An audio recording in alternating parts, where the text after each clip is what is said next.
अस्सलाम वालेकुम स्टूडेंट्स, कैसे हैं आप सब। उम्मीद करता हूँ खैरियत से होंगे। आइए आज का टॉपिक स्टार्ट करते हैं जो कि है किंगडम एनिमेलिया। किंगडम एनिमेलिया को शॉर्ट सा ब्रीफ सा एक्सप्लेन करते हैं, फिर हम फाइलम पॉलीफिरा और फिर नेक्स्ट लेक्चर में फाइलम डेलिया देखेंगे। ठीक है। किंगडम एनिमेलिया जो कि आखिरी किंगडम था, उसकी कुछ कैरेक्टरिस्टिक्स हैं जो कि है, पहला है कि यूकैरियोटिक, इसमें यूकैरियोटिक सेल्स पाए जाएंगे। ठीक है। दूसरा है मल्टी सेलुलर, मतलब कि मल्टी सेलुलर ऑर्गेनाइजेशन पाई जाएगी। ठीक है। सेल्स, टिश्यूज, ऑर्गन्स और ऑर्गन सिस्टम, ये चीज पाई जाएगी इसमें। हेटेरोट्रॉफिक है, मतलब कि अपनी खुराक को तैयार नहीं कर सकते। ठीक है। उसके बाद एम्ब्रियो से डेवलप करते हैं। ठीक है। स्पर्म और एग की फ्यूजन के बाद जाइगोट बनेगा, जाइगोट के बाद डिविजन होगी, तो उसके बाद एम्ब्रियो बनेगा।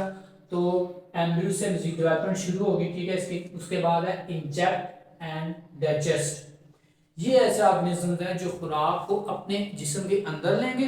ठीक है। और अपने अंदर मौजूद कुछ स्ट्रक्चर्स की मदद से उनको डाइजेस्ट करेंगे, डाइजेस्ट के बाद अब्सॉर्ब करेंगे। ठीक है। उसके बाद उसको यूज करेंगे। ठीक है। ये तो किंगडम एनिमेलिया के कैरेक्टरिस्टिक्स। ठीक है। अब किंगडम एनिमेलिया की क्लासिफिकेशन शुरू करते हैं। ठीक है।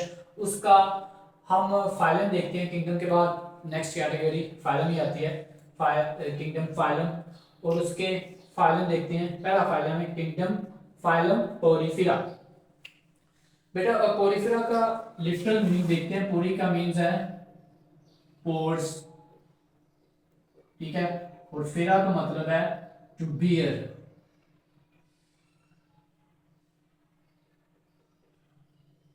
ठीक है। तो पूरा मतलब क्या हुआ कि ऐसे जानवर इस किंगडम में होंगे, इस फाइलम में होंगे, जिनके पास पोर्स बहुत ज्यादा होंगे, जिनकी बॉडी पर पोर्स बहुत ज्यादा होंगे। ठीक है। आइए देखते हैं इसकी एग्जांपल्स क्या होगी। स्पॉन्जेस होंगे। स्पॉन्जेस बेटा वो ऑर्गेनिज्म होते हैं जिसकी बॉडी जो ना अब्जॉर्बेंट हो। ठीक है। जो पानी को जज़ब कर ले जल्दी से। ठीक है। पेलिएबल मतलब कि फ्लेक्सिबल हो, बेंड की जा सके। ठीक है। ये ये जो ना ये ऑर्गेनिज्म, इनको हम स्पॉन्जेस कहते हैं। ठीक है। इसमें ज्यादातर क्या होते हैं, ज्यादातर मेराइन होते हैं। ठीक है। जैसा कि लिकोसलोनिया एंड यूप्लेक्टेरा, ये मेराइन हैबिटेट में रहते हैं। मेराइन हैबिटेट क्या, कौन सा हैबिटेट जिसमें सॉल्ट की कंसंट्रेशन बहुत ज्यादा हो। ठीक है। तो उस वाटर को हम क्या कहते हैं, मेराइन हैबिटेट। मोस्ट जो है ना वो इसमें रहते हैं, जैसे कि लिकोसलोनिया, यूप्लेक्टेरा। ठीक है। लेकिन कुछ जो है वो रहते हैं फ्रेश वाटर मेराइन में, जिसमें सॉल्ट की कंसंट्रेशन कम हो। ठीक है। जैसा कि स्पॉन्जिला इसमें आ जाता है। ठीक है। उसके बाद इनमें टिश्यू लेवल ऑर्गेनाइजेशन नहीं होती। ठीक है। इसमें सेल्स सिर्फ होते हैं। ठीक है। लेकिन सेल्स मिलकर टिश्यू नहीं बनाते। ठीक है। और ये एसिमेट्रिकल होते हैं। बेटा ए का मतलब ही क्या होता है, नॉट, मतलब कि कोई चीज नहीं है। ठीक है। एसिमेट्रिकल मतलब कि इनकी कोई भी सिमेट्री नहीं है, इनकी कोई बॉडी ऑर्गेनाइजेशन नहीं है, कोई स्पेसिफिक बॉडी स्ट्रक्चर नहीं है। ठीक है। कुछ भी हो सकता है, लेकिन कुछ की रेडियल सिमेट्री है। रेडियल मतलब क्या, ये सर्कल है। ठीक है। सर्कल की जिन ऑर्गेनिज्म की रेडियल सिमेट्री होगी वो सर्कल में होंगे। ठीक है, राउंड शेप। और अगर हम उनको दो हिस्सों में डिवाइड करेंगे तो ये दो हिस्से एक दूसरे की मिरर इमेजेस होंगी। ठीक है। तो उसके बाद इनके पास नर्वस सिस्टम नहीं है। ठीक है। सेंट्रल नर्वस सिस्टम नहीं होता। यहाँ पे क्या आएगा, central nervous system is not present in the instead. मतलब सर सेंट्रल नर्वस सिस्टम में क्या होता है कि ब्रेन होता है, स्पाइनल कार्ड होती है, और एक एक जगह से जिस्म के बाकी हिस्सों में वो पैगाम या न्यूरॉन्स के जरिए इंफॉर्मेशन जा रही होती है। ठीक है। इंस्टेड इनके पास क्या होता है, इनके पास पेरिफेरल नर्वस सिस्टम होता है। Peripheral nervous system. ठीक है। पेरिफेरल नर्वस सिस्टम का क्या मतलब है कि पूरे जिस्म में न्यूरॉन्स का नेटवर्क होगा। ठीक है। तो हर डायरेक्शंस में इंफॉर्मेशन चली जाती रहेगी। ठीक है। इसका एक मतलब ये भी होता है कि if we chop one sponge into two pieces, other the two pieces will grow into new sponge। मतलब कि अगर हम एक स्पॉन्ज को देखते हैं उसके दो हिस्से करते हैं तो बजाय वो अल्लाह ताला को प्यारा होने के वो दो नए ऑर्गेनिजम्स में डिवाइड हो जाएगा। ठीक है, इसका ये फायदा है। उसके पास ऑस्ट्रिया, ऑस्ट्रिया मतलब पोर्स। ठीक है, इसके जिसमें बहुत सारे सुराख होते हैं, जैसे कि ये देख सकते हैं ऑस्ट्रिया, ये पोर्स देख सकते हैं। इसके जरिए पानी जो है, न्यूट्रिएंट्स जो है वो अंदर आते हैं। ठीक है, इसका काम होता है, ऑस्ट्रिया का पोर्स होते हैं। उसके बाद ऑस्कुलम होता है।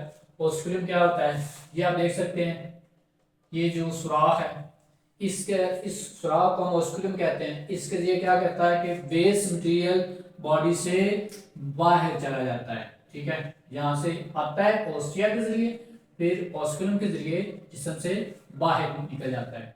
ठीक है, उसके बाद पाइनेकोसाइट। बेटा पाइन का मतलब होता है प्लेट, प्लेट सेल्स।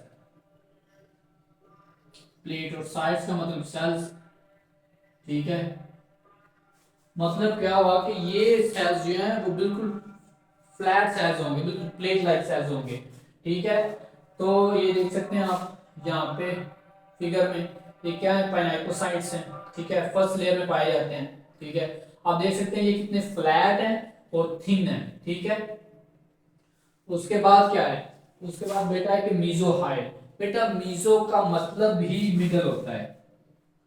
मीजो मतलब मिडल, और हाइल मीन, हाइल का मतलब क्या होगा, हाइल मतलब नॉन लिविंग,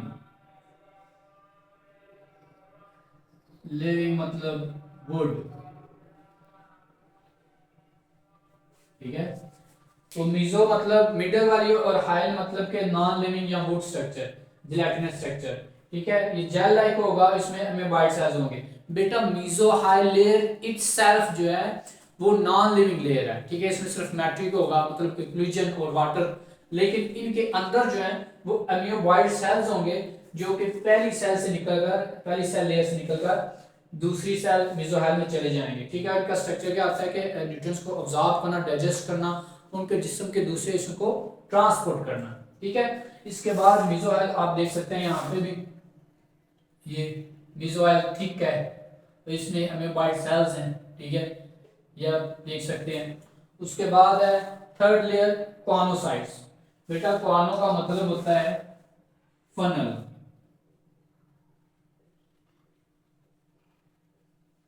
और साइट्स मतलब कि सेल्स। तो इसमें फनल लाइक सेल्स होते हैं, इनका क्या काम होता है, कॉनोसाइट्स आप यहाँ पे देख सकते हैं कि सबसे अंदर वाली लेयर फनल लाइक सेल्स। ठीक है, इनमें कॉनो का मतलब कि ये न्यूट्रिएंट्स को ना अपने तरफ लेके आते हैं। ठीक है, उनको डायरेक्शन देते हैं। ठीक है, अपनी तरफ होल्ड किए रखते हैं। ठीक है, कॉनोसाइट्स, इसलिए इनको फनल मतलब कोई चीज अंदर लेके आते हैं, उनको होल्ड करके रखते हैं। ठीक है, अगर हम कॉनोसाइट स्ट्रक्चर्स को देखें तो इनको हम कॉलर सेल्स भी कहते हैं। कॉलर सेल्स क्यों कहते हैं, क्योंकि इनका स्ट्रक्चर आप देख सकते हैं। ठीक है, यहाँ पे नेक कॉलर लाइक होती है। ठीक है, उसके साथ फ्लैजिला होता है, और ये सारा स्ट्रक्चर है। ठीक है, ये हो गए कॉनोसाइट्स जो कि थर्ड लेयर में पाए जाते हैं, सबसे अंदर वाली, जिसको हम गैस्ट्रोडर्मिस कहते हैं। उसके बाद प्रोड्यूसेस एसेक्सुअली, एसेक्सुअली प्रोड्यूस करते हैं बर्निंग के जरिए। आपको पता ही है कि ऑर्गेनिज्म की बॉडी पर एक छोटा सा इस तरह का बड बनेगा। ठीक है, इस तरह का, और ये बड जो है बाद में नया ऑर्गेनिज्म बन जाएगा। रीजनरेशन कैपेसिटी होती है इनके पास। ठीक है, रीजनरेशन के जरिए ये रिप्रोड्यूस करते हैं, मतलब कि कोई जानवर आया, उसने अटैक किया है, उसने किसी एक चीज़ को पकड़ा है और अलहदा हो गया है, तो ये क्या करेगा, अपने दोस्तों को लहदा काट देगा, और फिर वो जो लहदा हुआ हिस्सा है उन्हें ऑर्गेनिज्म में चेंज हो जाएगा। ठीक है, उसके बाद सम फॉर्म रेजिस्टेंट कैप्सूल जैसे गैन्यूल्स। बेटा कैप्सूल का मतलब ही बॉक्स होता है, बॉक्स या कंटेनर। ठीक है, तो रेजिस्टेंट कैप्सूल्स को हम क्या कहते हैं, गैम्यूल्स बेटा कहते हैं। ठीक है, ये क्या होता है कि इनमें मास ऑफ एमीबाइड सेल्स होते हैं। तो जब स्पॉन्ज ऑर्गेनिज्म जो है ना डाई होता है तो वो बहुत सारे गैम्यूज रिलीज करता है, ठीक है। गैम्यूज क्या करते हैं, फेवरेबल कंडीशन, अनफेवरेबल कंडीशन में बिल्कुल डोर्मेंट रहते हैं, लेकिन जो ही फेवरेबल कंडीशन आती है तो गैम्यूज या बहुत सारे कैप्सूल रिलीज करता है और कैप्सूल से नए ऑर्गेनिजम्स बन जाते हैं, ठीक है। उसके बाद साइड बॉक्स है, वहां पे बताते हैं कि कमर्शियल स्पॉन्ज जो पेटवे होता है वो वाश, पहले डाइवर्स क्या करते हैं, उसको हार्वेस्ट करके लेते हैं, ठीक है, ऑर्गेनिज्म को। उसके बाद उसको पानी में इमर्स करके रखते हैं, जिसको हम वॉश कह सकते हैं। उसके बाद उसको वॉश करते हैं ताकि उसमें से लिविंग सेल जो है ना वो रिमूव हो जाए। उसके बाद बीट करते हैं, बीट करने के बाद ड्राइंग करते हैं या फिर ब्लीचिंग करते हैं,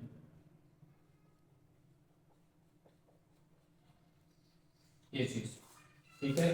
ब्लीचिंग कर दी तो कमर्शियल स्पॉन्ज तैयार है, जो कि एक अब्जॉर्बेंट मटेरियल के तौर पर इस्तेमाल होगा, ठीक है।